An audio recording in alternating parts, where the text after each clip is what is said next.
Hey everyone, good morning and welcome back to the channel. I'm James, and today we're going to be creating the Gamble House Inglenook sconce. Really kind of an iconic Greene and Greene piece. Really ties in with kind of the Greene and Greene stuff that we've talked about in some of the prior videos.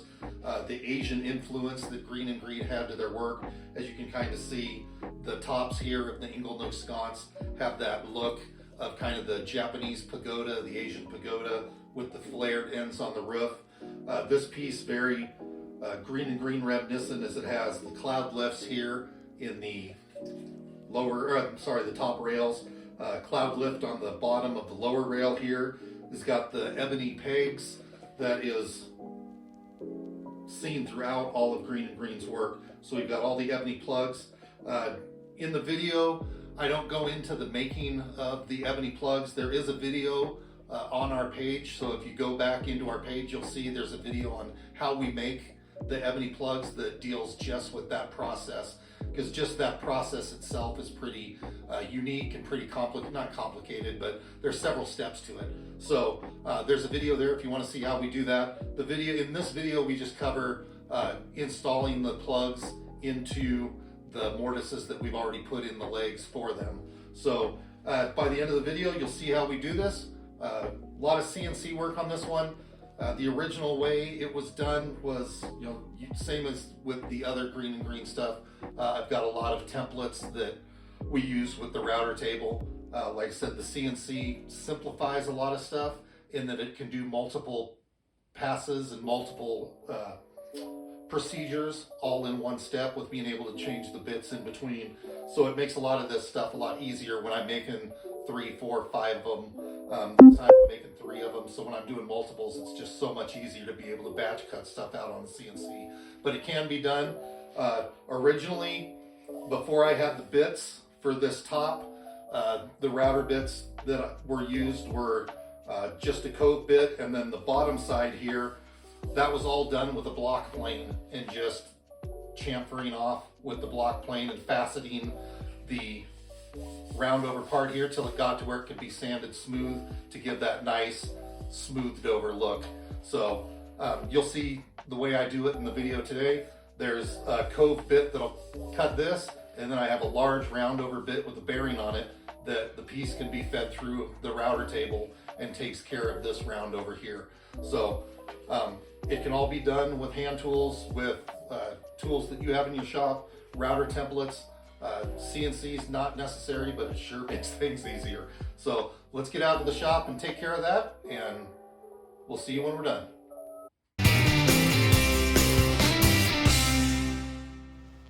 So here you see we're going to start with that top. So this is that bit that's going to make that concave portion of the top. So this goes into the CNC and it runs that top portion. So we're going to pan over here and you'll see we got the top portion done. There's that concave portion, got the holes in there. So we pan over to the router table. You'll see this is the round over bit. It's a real big round over bit, but it makes that bottom portion of the light opposite of that concave portion. So you'll see that, and we're going to go ahead and run those here in a second. So here's as we're making those tops. We got the CNC putting away a tool, grabbing that bit, bringing it down, and it's going to run that. It's a real big bit. A lot safer on the CNC than doing that by hand on a router table. But here you see the bit come down and it's making those tops.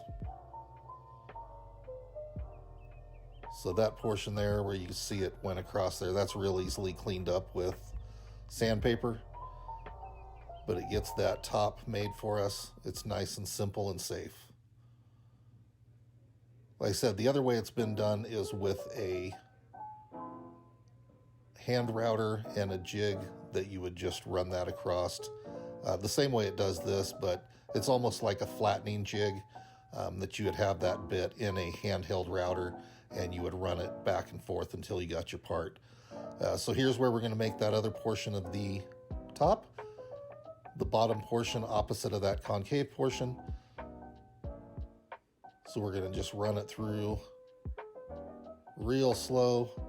See, it runs along that bearing, cuts that bottom part, and like I said, that top edge gets all cleaned up when it's sanded.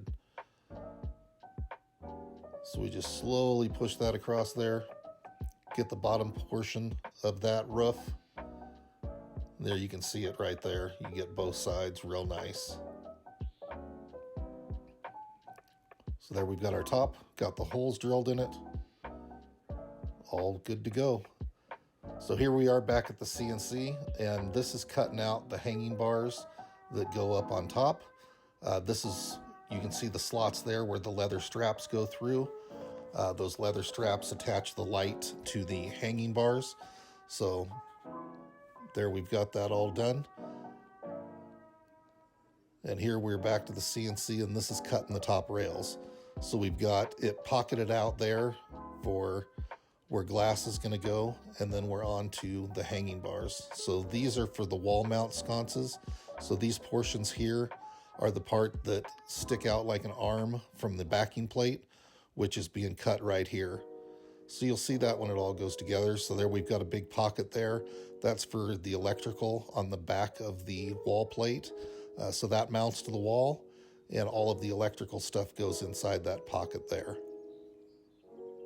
So here we are on the end posts, or the four corner post. So these are putting in the mortises for the ebony. So we put these together in batches, and we're going to go ahead and mortise out the little squares for where the ebony goes. And again, this can all be done by hand with a bit. Here we are doing the mortises in those light rails, or in the rails for the fixture. So putting the mortises in, just adjusting the depth here a little bit. Then we come back in and make the mortise a little deeper. I didn't have it set deep enough at first. So we get our mortises put in there. That way we can do the loose mortise and tenon joinery to get everything glued up and get it all in good. So there you can see it didn't quite focus, but you could see the mortise in there. That little piece of the air hose there gets in the way, and it wants to focus on that. But we'll show it here from another angle. So we've got pneumatic clamps there that clamp down the piece, flip it around, get the other side, and there you can see that mortise real good in the end there. So we've got that all done. Now we've got the posts, so we've got to make the mating mortise in the post so that we can get those rails attached to it. So there we've got those all done. So we had 3 lights here, so 4 posts per light. So we got 12 posts. So again, we get that in there, we get all our mortises done. That way we can start assembling the fixtures. This multi-router makes this stuff real easy. Put it in, clamp it down, run your mortises. You can also get your tenons and stuff this way. You can make tenons if you want to do a one piece. I kind of like the loose tenons. It makes everything a little bit easier. So here we are. We've got the tops for the lights. As you can see, we're going to go ahead and I sanded it once, so now I'm spraying it with some water. This is going to pop up the grain a little bit. So we got that. There was also a little bit of a cup in the top because they're so thin, they wanted to have a little bit of a bow to them. So if you have something that's warped a little bit or bowed a little bit, you can take a curve out of it by putting some water on the concave side. So that's what I was doing here. It also brings up your grain so that when you sand, but as you can see, I'll put them together here and put some clamps on it. You can see one there in the background. So on these, if you have something sitting down on a table and one side is open to the atmosphere and the other side's sitting where it's not open to the atmosphere, the moisture on one side can dry out quicker than the other, and it'll make your piece cup a little bit. So here I wetted that concave side. I'm going to clamp it together here, and when they dry, that bow is going to be gone. It'll take that bow out of it because now the side that dried quicker, I moistened that back up. So we've got those clamped, and they're going to sit together and pull flat. So that's what we were doing there. And while those are drying, I'm going to go ahead and get the sander out and start sanding. This is the ceiling plate. One of the lights actually is a ceiling mount fixture, so it hangs from the ceiling instead of the wall. So this is the ceiling plate. You see in the back, there's the pocket there that, again, for the electrical box up on the ceiling. So here we're cleaning up.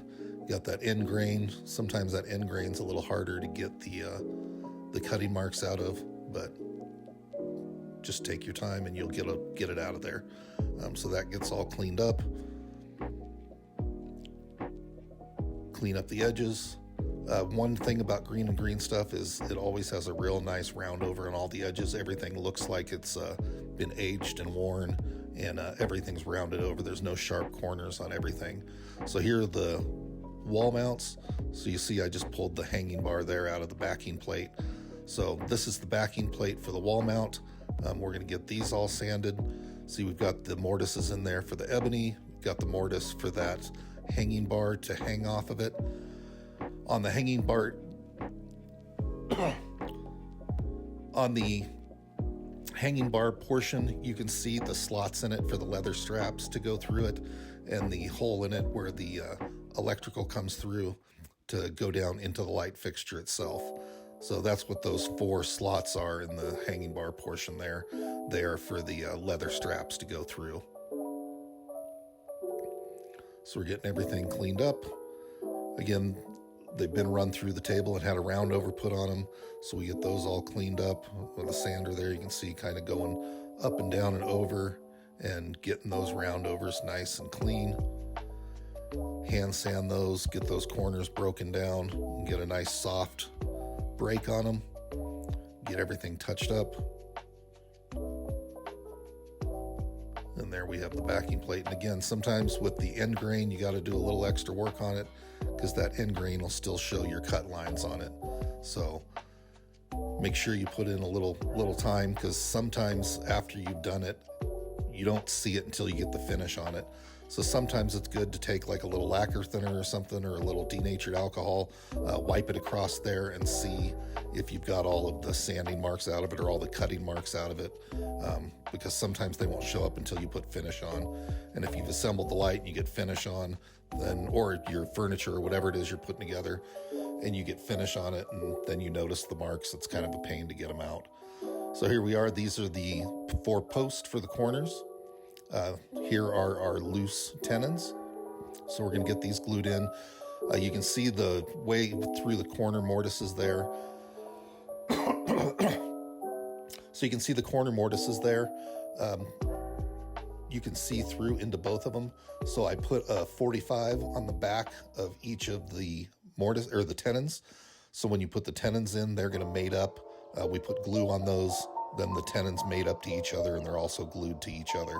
So very secure, very solid. So here we are. Again, I'm gluing in all of the tenons into the mortises first. So you can see the legs there in the upper right-hand corner. All of the posts have the tenons already in them. So now we're going ahead, we're putting the glue into the mortises on the rails, and we're gonna get those put on with the posts. So here we're putting glue in the mortises on the post, and we're getting those mounted up, making sure that all of our mortises line up. So you can see the mortise in the end post there, that's where the glass goes. So we're getting our glue into all our mortises. Then we'll grab our matching post for the other side, and we'll insert that into our rails. So we get that all taken care of.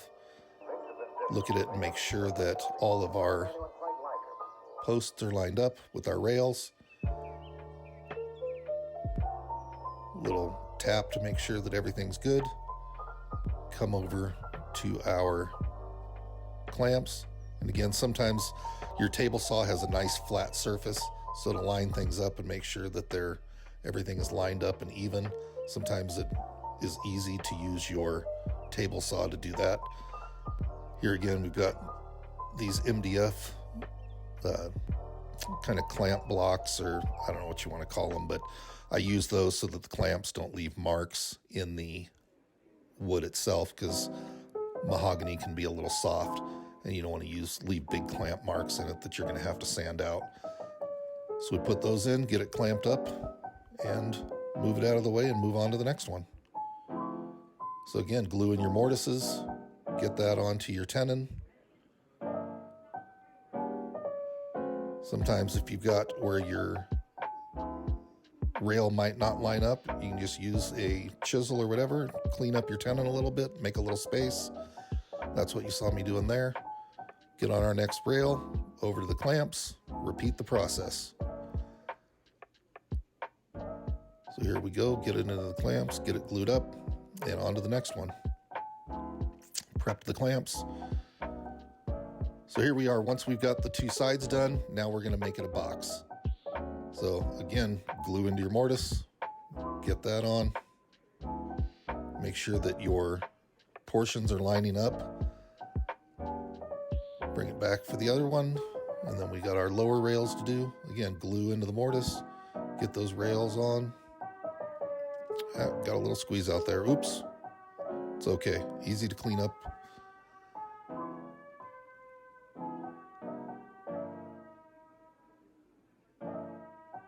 Put that on, then we're going to get our glue into the mortises and put our other side on and get everything lined up. So glue into our mortises.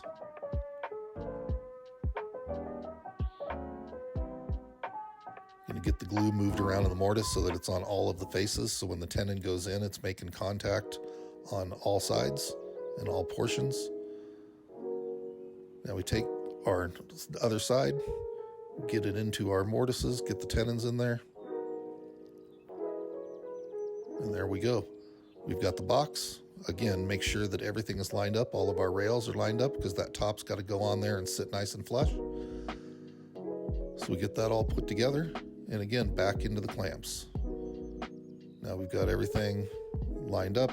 Got to make sure that all of our glass is going to line up evenly and that all of our mortises and everything are square and lined up.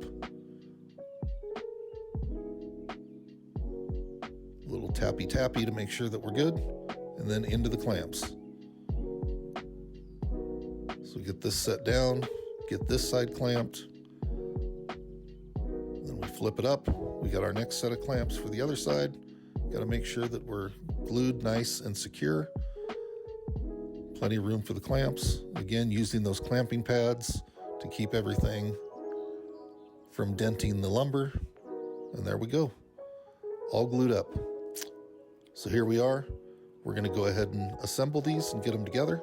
So you can see, using a little combination square there to make sure that we're centered and that everything is where it's supposed to be. Then I'm going to use a hot glue gun here, put a little dab of hot glue, and that's going to hold that in place so that I can flip it over and get the screws into the top to mount this. So we let that sit for a second, let that glue harden and dry, just so that everything's where it's supposed to be. A little double check there before we move it, just to make sure that everything's secure and in its place. Got the glue set up, then we're going to flip it over. So here I'm putting a little countersink on the top because there's going to be some hanging bars that mount there. So countersink on the top, drill our holes, pre-drill for the screws because we don't want the wood splitting.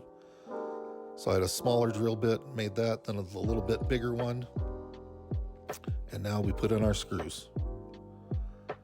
Get that sucked down. See, the bit keeps coming out, but I'm using some star head screws because they don't strip out the way sometimes that your other screws do, Phillips or, well, flathead.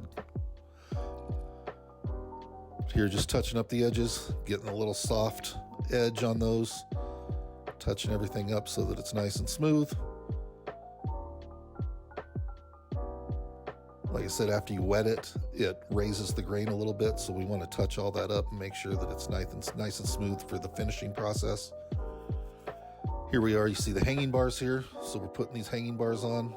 This is where the leather straps are going to go through to connect it either to the wall mount or the ceiling mount. So getting everything lined up where it's going to be, pin it in place, and then we're going to clamp it.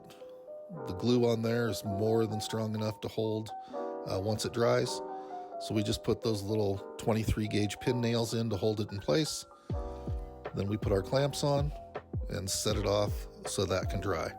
And then we're going to repeat the process with the other two and then get onto the wall hangers. So here are our wall pieces, just touching up some of the sanding there. Tap this into place. Again, using our combination square to make sure that our part is centered. Pre-drill our hole in the back. Again, countersink for our screws. Then we're going to use our screws there, suck everything tight, have a good mechanical connection. So there we are. And our wall mount is put together. So then we have to take our drill bit and drill out that center hole so that the wire is going to pass from the back through into that center round hole you see there, so that it can drop down into the light fixture below. So getting that all drilled through. That way we can get power to the light. So there we are. Got our holes done. Everything's mounted. Oops. And off to finishing. So here we are again. We have a tinted lacquer. We're spraying that and toning it, getting the color even, getting everything sprayed. And this is again the first of 3 coats. So we're going to do this coat here. We'll do another coat of color to get the color where we want it, and then we do a final coat of just plain clear.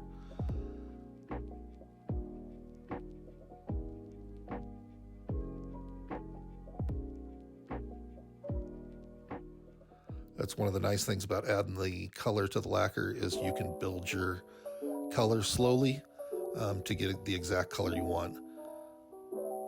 Just by building your coats, you build the color up and you can get that tone that you want, a little bit darker, a little bit lighter, depending on where you want it and how many coats you put on.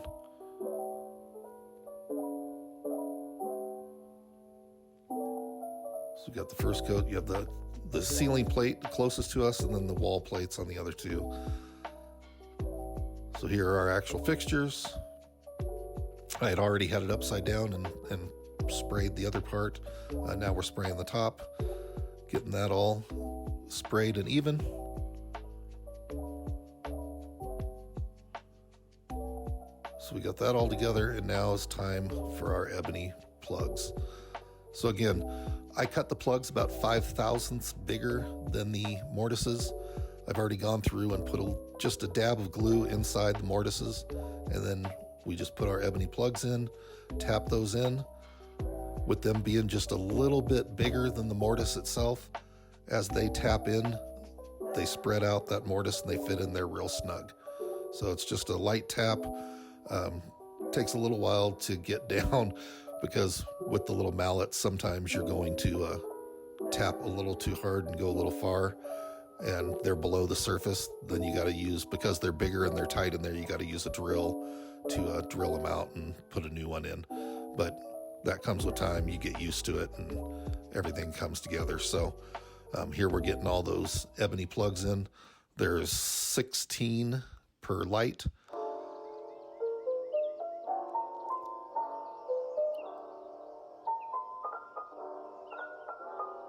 I'm sorry, there's 24 per light. There's 6 on each side, 4 sides to the light, gives you 24. So for these 3 lights, there were about 75, 72 actually, of the ebony plugs for the fixtures, and then we had the ebony for the back plate and ceiling plates as well.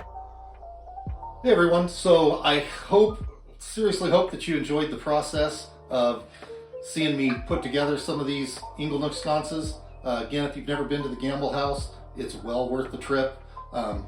These sconces actually hang in the Inglenook and flank the fireplace. They hang from leather straps on a beam that comes out next to the fireplace on both sides.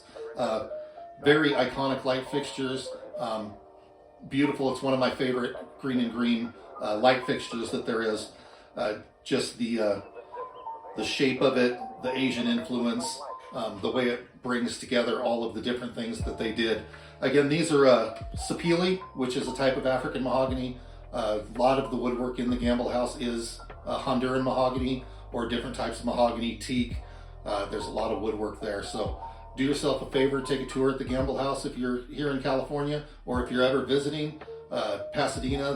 The whole neighborhood where the Gamble House is. There's the Blacker House, Duncan Irwin.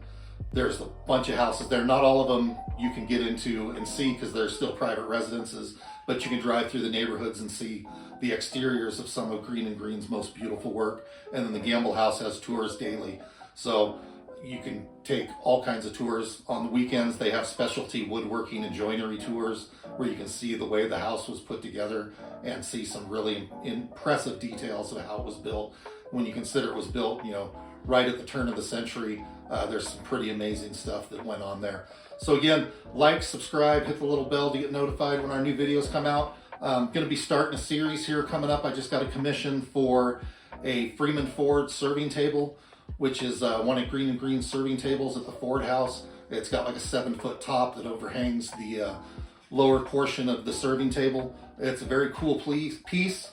The legs have some sculpting to them. There's some inlays in the top, so it's going to be a very cool piece to build. I'm going to do that one in a series. We'll break it down and do several parts and several videos that kind of break down the different processes that go into building a table like that. So I hope you join along. Hope you like and subscribe, and we'll see you on the next one. Thanks.